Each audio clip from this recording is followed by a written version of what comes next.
Good morning, listeners. I'm just sitting here at 11:15 a.m. on a Friday morning in a freezing Sydney. Definitely winter time. There's snow on the mountains, and today's topic was inspired by actually communication with my mother-in-law. I was just chatting to her around what important kind of conversations need to be made out there, and she actually reminded me of something really important. And she mentioned the elderly, and that really got me thinking to think, wow, the elderly is such a valuable part of society, but often such a neglected part of society.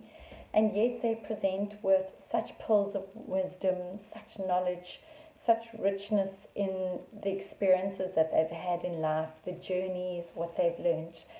And when I think about that, I just think about how the elderly generally aren't valued like they should be.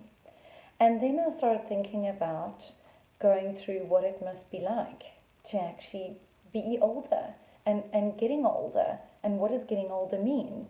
And it got me thinking about the difficulties when your body starts giving problems where it never used to give problems before, or things like you're not needed like you were needed before.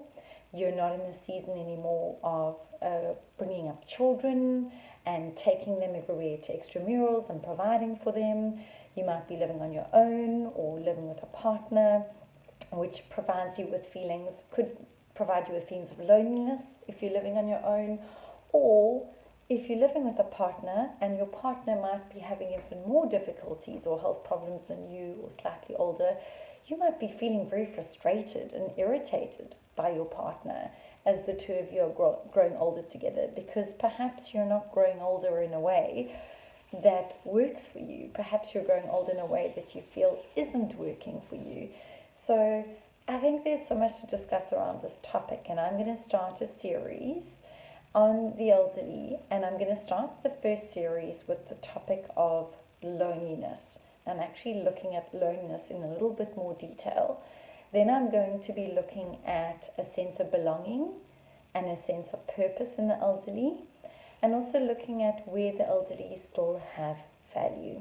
I hope you join me for this series.